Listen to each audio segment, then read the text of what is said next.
à Dakar. waaw situation bi am Dakar de boo ko dee seetlu man de mémoire. 1992 laa gëj a gis niveau d'excédent pluviométrique yi maanaam mu taw ba xaw a jéggi day wax. waaye de boo ko dee xool ba ca biir. su fekkee da ngay def comparaison même si comparaison n'est pas raison. daanaka lu mel nii danay di faral di tuuru au sud du pays. fu jëm côté Casamance. mais daanaka su paree rek du am inondation waaye fii nag je pense que habitat bi aussi joué na ci dara. voilà au-delà de li fi jot jàll ci ndox. bari na mais aussi façon dëkkuwaay bi ak la ñu waroon def te jiital ko te defuñu ko ci. mooy assainissement bi yooyu tey moom daanaka dëkk bi dafa xaw a tagga tembe tey daanaka boo xoolee bu dee ci côté julli jumaa ji la xewoon ba Sénégal gagné France daanaka moo dal tey jumaa ji parce que ñu bëri daanaka bu ñu woon dem julli ji àjjuma ñu nga xool liggéeykat yi travailleurs yi bi ñu jógee ñu ci bëri bu ñuy demee liggéeyi ba ñëw daanaka ils avaient eu des difficultés pour ñibbi ci seen kër yi am na ci sax ñoo xam ne moom jotuñoo xëy kon donc nga gis ni lii nii yëpp nag conséquence ay causes yu sori la quand même. yaa ngi wax problème assainissement mais li ñu gis tey ci conséquence taw bi fa mu ko am samedi bi tey vendredi bi tey dafa fekk ne ay gox la yoo xam ne ni amaana bu tawaan daan sax am jafe-jafe yi nga xamante ni moom leen am tey question bi moom mooy la moo waral par exemple sur la corniche ouest gis nañ ko si ay gox yoo xam ne ni daanu fa am lool fu si mel ni par exemple Almadies gis nañ ko fa ak yeneen i gox yoo xam ne ni daanul am jafe-jafe yi nii bu tawoon kon nan leen def ba agsi fii nan leen def ba ay barab yoo xam ne nii jàppoon nañ ne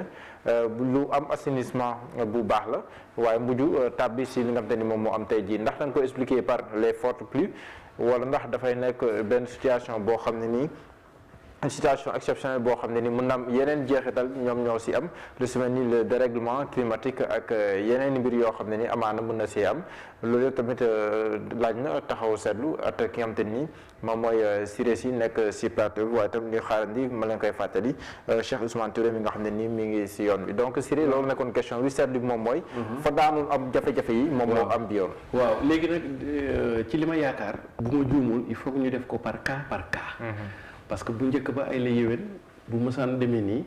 da nga naan banlieue bi moo daan sooke dëkk fi ci des tane mais léegi nag moom dañu xaw a inversé sax polarité yi c'est vrai que banlieue président Abdoulaye Wade 2005 ba 2017 daanaka de ay chantiers yu bëri def nañ ko ba nga xam ni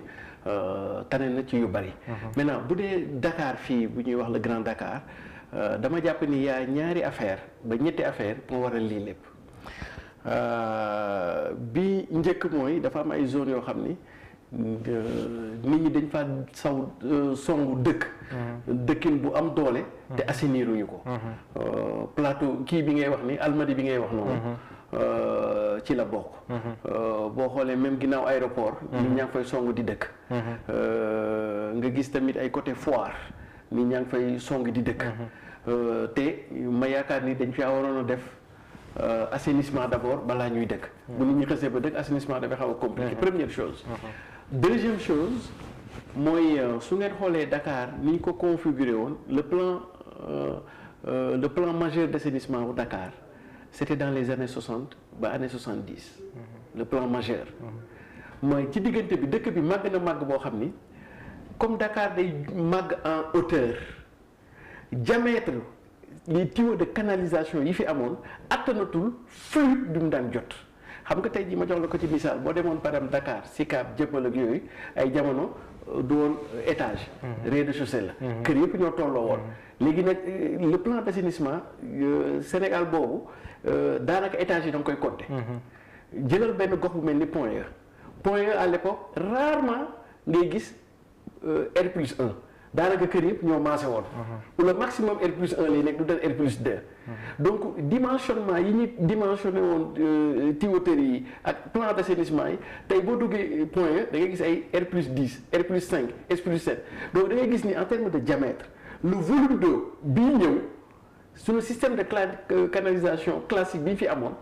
dootu ko atteindre volume mais loolu la muy wane mooy am na lu muy ñëwandoo en vague ndox mi day tagga témbe mais avec le temps dana ko mën a dëkku yëpp ba mu dem tey ji boo xoolee Dakar daanaka soo xoolee yu bari loolu daf lay jouer c'est-à-dire que dafay am fenn période boo xam ne ndox mi day bari mais 1 heure de temps après bu taw bi arrêté 2 heures de temps après nga gis ndox mi wàññeeku kon donc ça veut dire que ndox mi dina dem mais niveau biñ ko songee ak diamètre bi yëpp moom mooy des volume bi mooy xaw a bari parce que ci diggante bi Dakar est devenu une ville en hauteur te foo xam ne dañ ko paramétrer pour par exemple benn kër goo xam ne R+1 le maximum maintenant on est allé à R+10 chaque appartement ñaata nit ñooy utiliser ndox sans compter maintenant ndoxu taw yi boobu mooy bokk na ci jàngat bi beneen bi mooy suuf le sable xam nga fii dañuy bàyyi ba nawet bi jot ñuy doog a jóg di bu ngeen xoolee sax ci kaw tali bi daa nga gis ñu tibb suuf def ci kii teg ko ci genre sac yooyu daanaka duñ ko évacuer ba mu demaat dugg gis nga suuf bokk na li gën a mën a fatt système de canalisation or malheureusement ñun fii dañuy defar yëpp ba pare fàtte le plus important moo tax man ma xalaat ni ci fépp fu bordure tali yi jusqu'à 500 mètres buñ ko mënoon pavé ñu dale ko moo gën c'est-à-dire que pour mën a bañ suuf si di teel a dugg ci système de canalisation am na ci yu bëri yoo xam ni suuf moo bouché système de canalisation suuf parce que suuf bu xasee ba ñëw ndox dootul demati absolument yi ci des tamit mën na nekk ay yoo xam ne nit ñee ko fa def maanaam mbalit ay carcasse ak yu kenn xamul ñu def ko donc ce qui fait que lii dana wane benn affaire pour man ñaari jàngat benn bi mooy système canalisation classique bi ñu amoon attanatul le volume d'activité ñuy jot a am nii déjà ci dëkkuwaay plus nag loo koy gën a xamee mooy bu nawet ñëwee parce que dafay taw donc mu war a évacuer en même temps ndoxu taw yeeg et cetera yooyu di dem deuxièmement aussi pour man les objets étrangers muy suuf muy mbalit ak yooyu maanaam sunu système de canalisation yi fi jot a am kës néew dañoo bouché te gars yi ñoom bu nawet bi demee ba teru ba des benn weer rek wala 15 jours nañ ko te non da ngay def benn système boo xam ni c'est à long terme que biir nord ñu koy curer autant de fois que balaa nawet bi ñëw mais yow soo bàyyee presque 8 mois muy jël ay déchets ay obstacles yow nga bëgg a ñëw ni dans une semaine dañ koy dindi lool nawet bi ñëw te bu xasee ba taw c'est fini c'est que loolu moom dramatique yi gis nga lii nii mënatoo ci def leneen pexe bu dul ba nawet bi jeex rek parce que ndox yi dugg na pare déjà lii boo ko bëggoon a gas tey boo ko bëggoon tibb suuf si day gën a diis bu mu nekkee suuf noonu avant nawet bi tibb ko sax mooy gën a yomb que léegi suuf si day gën a diis obstacle yi kon donc man jàpp naa ni dañu war a def à intervalle de temps très régulier ñu curer caniveaux yi di curer affaire yi mais tamit mieux fi jege tali yi ak fi jege système de canalisation yi jusqu'à 500 mètres ba sax 1 kilomètre mais nañ koy pavé wala ñu dal ko ba nga xam ne suuf si moom dafay sori bu suuf si soree rek je pense que ci ñaari kasara benn kasara gën ñaari kasara dëgg ba pare beneen mbir boo xam ne ni aussi seetlu nañ ko mooy xam nga bu njëkk ba ay inondation waame bu doon am si dëkkuwaan yi la doon gën a fës mais bi yoon dafa dem ba laal ay tali yu am solo ba perturbé waale carrément la circulation le transport bi jafe loolu si Ndakaaru loolu la war a tey ji ñu suñu retard waaw lu retard mais boobu dama bëgg taxaw seetlu ay la yéwén autoroute à péage su ñu ko xoolee bu baax daanaka melul nii c'est la route nationale. waaw parce que nag autoroute à péage boo xoolee tawul noonu parce que boo xoolee boo jugee Cambérène jëm kaw rek non boo jugee Cambérène parce que tey jii jaar naa fa boo jugee Cambérène dem noonu jaar jam ñaajo Rufisque tawul bon peut-être que tawul au même rythme que fii mais tawul noonu comme taw bii tawul Dakar fii mais c'est que li ma bëgg expliquer foofu mooy souvent boo ko seet bu baax tubaab yi ñuy ŋaññ lu ci bari bu ñu liggéeyee dara souvent mooy gën a mucc ayib que ñun ñu liggéeyal suñu bopp ma jox la benn exemple masalan Ageroute tey jii route nationale boobu Ageroute moo ko liggéey gis nga tey daanaka fii boo fi jógee ba jëm Pikine daanaka la route était barrée kon donc ma bëgg a poser benn réflexion rek dafa mel ni de tubaab yi ak li ñu leen di wax lépp moom bu ñu liggéeyee souvent on a moins de problèmes que ñun bu ñu liggéeyee maintenant loolu est-ce que dafa wax ni la ñu waroon def ca liggéey ba ñun ñi suñu wàllu bopp defuñu ko ci ak yeneen ya ci am yow première chose Maintenant deuxième chose aussi fan yi boo ko xoolee et c'est ça qui est un peu particulier ci régime du président Macky Sall, c'est-à-dire qu'il y a eu beaucoup d'investissements qui ont été faits surtout en termes d'infrastructures, que ce soit les routes, les ponts et les autoponts. Nawet rek moo ñu mën a wax l'ouvrage dans sa globalité. Est-ce que ça a été bien conçu? Parce que yëf yi du rek tabax tali di jàll, mais tabax tali ça va de pair avec système assainissement. Kon donc li fi jot a waneegum de mel na ni déjà autoroute bii moom c'est à leur corps défendant bii moom régime Wade moo ko fi defoon mooy tunnel de Soumbédioune moom c'est une catastrophe. Voilà bii moom c'est une catastrophe quoi. Bii moom c'est une catastrophe d'ailleurs. Léegi peut-être que est-ce que bu BRT bi pare dëkk bi dana gën a doy waar comme nii mu gën a doy waar. travaux yi sax Babacar Kébé def na si benn reportage. très bien voilà ñu xool loolu léegi da ngay gis ni autorité publique yi bis bu ñuy def politique publique nañu am une approche systémique de la chose. ba pare des images. parce que des images. faj jàngoro buy mujjee. saafara bu mujjee jur jàngoro saafara bu mujjee yeeg jàngoro daanaka moom mooy doon. ba pare des images yu doy waar lañ gis dañoo gis nekkul sax nit yi ñoom ñoo suux mais ay oto. ñoom noyé ba ñu ngi jàll sax ki am te ni ñàkk na si bakkanam ba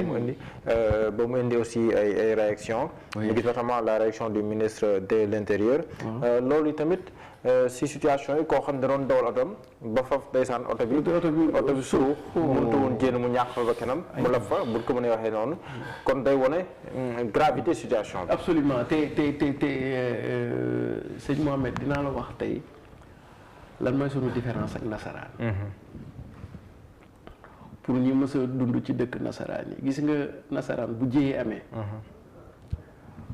dana ko jooy. dana ko dëy mais su ci paree jéye bu melaat noonu dootu ko dalaat ci àdduna c'est-à-dire que dina jël temps def ay enquête masalan ba xam lii lan moo ko waral mu joxe ko solution. mën na am nag fondamentalement sunu culture yi ñoo bokkul parce que ñoom rey nañu yàlla ñun nag fii loolu mooy sunu avantage en même temps un handicap problème musiba day am. ëllëgee buñ ci jógee ba def le deuil ba pare ñu toog càmbar ko pour que lii moom dootuñu dalati ilaa yawmi diini mais dañ koy passer par perte de profit déwén bu ñu ñëwaatee même chose bi am ko ñu teg ko ci ndoxal yàlla ma jox la benn exemple masalan nasaraan yi dans le domaine de l'aviation civile nga koy xam aviation civile. gis nga bu crash amee danañ ko jooy metti lu ko mais gis nga bu weesoo jaral na leen sax ñu jël 5 ans. danañ enquête ba xam crash bi li ko waral su fekkee ci defarinu avion bi la. danañ ko lijjanti su fekkee ci dawalinu avion bi danañ ko lijjanti ñuy changer seeni procédure mais ñun da ngay gis xoolal tey jii est-ce que lii jarul woon buñ fi jógee ñu def genre assise. si tunnel bi si boppam. très bien ñu def leen assise taxaw seetlu très bien comme am nañu cartographie am nañu service cadastre am nañu centre de suivi écologique am nañu université les laboratoires avec ñoom ci am ak ñooñu ñu dem benn taxaw seetlu. ñu ni léegi désormais système à l'état actuel de notre pays ak ñu infrastructure dominante on révise le système d'évacuation des eaux de canalisation et d'assainissement pour que lii dootuñu ko dundati mais malheureusement dana créer émotion nit ñi jooy ji gouvernement bi kii ci certains s'enregistrent déwén bu ñu ñëwaatee même chose parce que duñu ko faj à la racine du mal. une mesure urgente moom la gouvernement mi jël un plan Orsec moom la ñu déclenché pour ñëw en secours à toutes les personnes qui en ont besoin waaye tamit si bépp tous les services de l'État yi nga xam te ni aussi ils sont compétents mën a agir pour soulager les populations mais pour améliorer aussi la situation ñooñu ñëpp tamit fu mu toll nii mën nañ wax soobu nañ si mbir bi si plan Orsec nga xam nga loolu mooy def le minimum xam nga tey jii la question là man de su ma amoon dogal ci dëkk bi au-delà de secourir ñii tey pour man sama responsabilité fu mu mën a gën a nekk mooy lii dootu fi amati pour man noonu laa koy approché parce que c'est bien beau nga déclencher plan Orsec de toute manière boo déclenché le plan Orsec nit ñi déclenché seen bopp plan Orsec maintenant est-ce que léegi dañuy dëkkati chaque année ñu xam ni suñu dëkk nii la bindoo que chaque année rek ñu def beneen plan Orsec te fondamentalement lan mooy plan Orsec c'est-à-dire dafa am ñaari dimension c'est vrai qu'il y a mobilisation de la logistique gouvernementale interministérielle ak yooyu mais beneen côté bi question de finances publiques la loolu ça veut dire que les règles de procédure des dépenses publiques dafa am lu mu doon doxalee bu ñu génnee Orsec mooy dañ koy wëlbati léegi dootuñu justifier xaalis bi dañuy génne xaalis bi dem régler situation parce que urgence ñu ñëw très bien urgence moo koy kii xam nga en termes de management public on dit que quand c'est urgent c'est déjà trop tard c'est-à-dire que pour le décideur public c'est extrêmement kon da nga war a prévenir très bien parce que il y a dans le management public ce qu'on dit la dimension de l'anticipation alors que ñun on est plutôt dans la réaction ce qui fait que li fi am dafiy continuer di am ñuy dem ak yooyu mais du ñu nekk ci dimension wu dafa mel ni ñun suñu gouvernement yi fii boo koy xool c'est la gestion de l'urgence pour l'essentiel et non pas si emploi entrepreneuriat rapide loo xool rek jóoni jóoni rek mais on n'est pas encore dans le temps de la réflexion prospective dans le temps de la réflexion stratégique à moyen et long terme on subit les événements et en fonction des événements on essaie d'apporter des réponses mais ce sont généralement des réponses conjoncturelles alors que pour yu demee ni au-delà de la conjoncture il faut aller vers des réponses structurelles tant que réglé wu ñu gis ma jox la benn exemple 2005 la xewoon ci ay côté ñetti mbaar et cetera déclenché Abdoulaye Wade da ko réglé définitivement tey jii zone yooyu doon tooy voilà defal na leen ay bassin léegi la situation s'est vraiment améliorée kon donc fii tamit il faut que le gouvernement actuel nekk dans les postures de réflexion du gouvernement libéral bi génne Abdoulaye Wade te xam ni lii moom mënta wéy parce que BRT bi mi ngi ñëw TER bi déjà mi ngi fi te donc di segam BRT bi ñëwagul ñu nar a dund lii donc BRT bi fan lañu jëm donc lii il faut que au-delà de la conjoncture que njiit yi toog réfléchir de manière très structurelle yaa ngi wax gouverner c'est prévoir def nañ fi benn banc public lu yàggul dara yéen ngeen alerté ñoom mettal alerté wax ne mois d'août généralement ndox bi day bari or amoon na aussi toutes les prévisions yu waxoon ne que bi yoon nawet bi ndox bi dina bari macha allah waaye boo moytu sax dina gudd mën na dem sax ba octobre loolu tamit état téeku c'est information est-ce que kon si wàllum anticipation si wàllum prévention gis nga ne nguur gi jëloon na les mesures idoines ngir mën a gàttal lu mel nii ngir nawet bi nekk nawet boo xam ne nawet parce que nawet dafa am solo ñu jël si le maximum de njëriñ lu si lor ñu minimiser ko xam nga sëñ Mohamed bu fekkee dañuy waxante dëgg rek te yàlla tax sunu njiit yi fi nekk sunu gouvernement talul woon lii élection la taloon en réalité ñi taluñu woon lii élection lañu taloon boo xoolee daanaka ba nawet bi di teru danaan am ay conseil interministériel wala ay conseil et ñu jéem a xool lu ñuy adoo kii bi mais daanaka affaire inondation yi bokkul woon sax ci débat public débat politique bi affaire élection yi la kon donc ñun sunu njiit bi ak sunu askan bi ak ñun ñëpp daanaka élection yi nañu taloo première chose deuxième chose li fi jot am infrastructure ay la yowin il faut que nawet jot ñu doog koo natt maanaam mbër bi entraînement di dem di dem entraînement di dem salle tagg bi rafet loolu lépp doyut il faut mu dem arène ba ngémb bëri dimanche ñu xool lu mu mën ak lu mu mënawul c'est-à-dire foog nga dugg arène léetoo bi moom dana bëri lool mais dëgg gi neel mooy dëgg ba arène te ñun nag d'après suñu infrastructure yi ni ñu ko defee nawet rek mooy moo ñuy àtte tali bi baax na ni ñu ko defaree baax na ak yooyu loolu nawet moo ñuy àtte parce que nawet moom bu ñëwee rek daanaka lépp mënatula ko nëbb mais beneen bi tamit mooy xam nga léegi yaa ngi koy expliquer ne est-ce que gouvernement yi bàyyi woon nañ ci xel sëñ Mohamed gis nga lu gën a garaaw lii dina tawaat Sénégal d'après les prévisions de notre météo d'abord ren nawet bu nar a barkeel la macha allah ren fii ba 30 août 31 août dina fi tuuruwaat ndox fii ci Dakar selon les prévisions météorologiques du Sénégal d'abord mais sur l'Afrique de l'Ouest lu ëpp quantité d'eau yi kon taw bi dana gën a wulee ñaay d'abord première chose c'est dommage c'est regrettable de le dire mais ça c'est les prévisions météorologiques qui le disent première chose deuxième chose sunu gouvernement yi lu ci bari dañoo calqué woon benn mauvaise habitude ci France maanaam bu mu weeru août mësaan jot dañuy jël ce qu'on appelle les vacances gouvernementales d'ailleurs ce que j'ai toujours dénoncé parce que ñun ak France bokkuñu régime bi ñuy dawee nasaraan yi mois d'août été bi la ñoom seen mois nawet seen équivalent mois nawet mooy hiver bi parce que hiver bi ci les problèmes yëpp di amee ñoom ci ñoom ñun nag nawet ci la suñu problème yëpp di amee léegi nag ñoom période seen gouvernement daañu jël vacances mooy été bi maanaam été bi moom amul problème nit ñi sax dañuy dem vacances daanaka amul kii bi yow nag nga nekk dëkk boo xam ni Afrique yow nawet mooy sa kii mooy sa moment bi gën a intense yow nga naan da ngay dem jël vacances gouvernementales kon donc man yaakaar naa ni gouvernement bi ñu ngi leen di araftu su ma ko mënee wax noonu ren moom bu ñu fi kenn wax vacances gouvernementales parce que fu mu toll nii kay remaniement la ñuy xaar très bien léegi même bu remaniement bi ñëwee d'ailleurs même l'idée de prendre des vacances gouvernementales au mois d'août c'est très suicidaire et c'est contre-productif pour un pays comme le Sénégal boo xam ni mois d'août on est en plein hivernage pleine période de soudure et cetera kon donc ñoom dañu wut beneen formule même su fekkee sax chaque ministre day dem pendant un mois kii jël intérim ak yooyu ou bien nañu wut beneen mois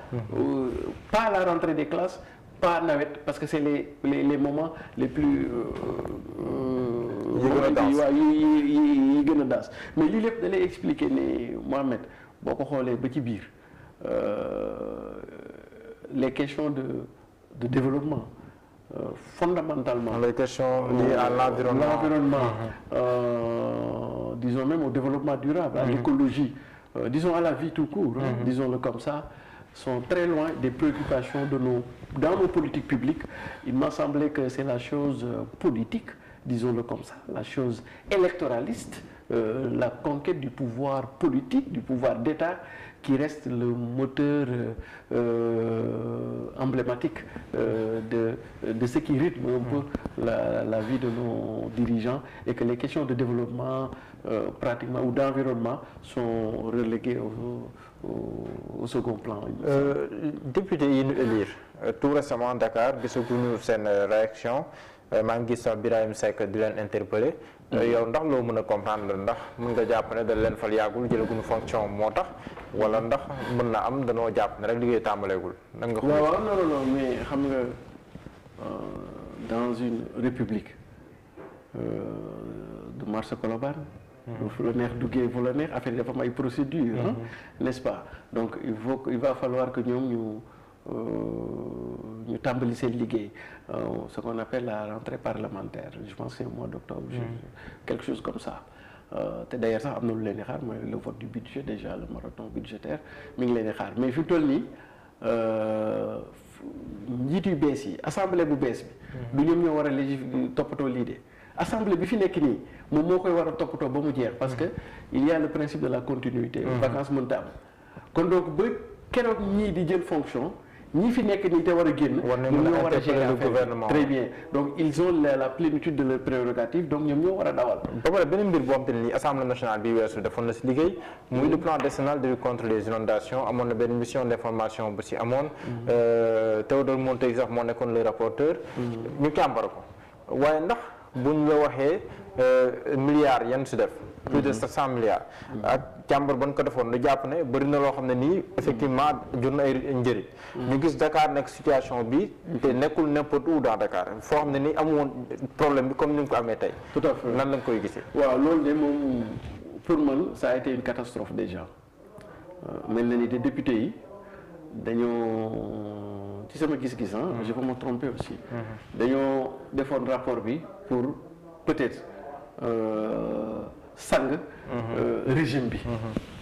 te foofu sax les contradictions di am dafa mel ni daal ñoom comme ils avaient une majorité mécanique donc dañoo bëggoon a wan ni ay la yéwén gouvernement bi def na ci kii bi ba tollé ba amee dégg nga leen ñani du sax 700 milliards lañ ci def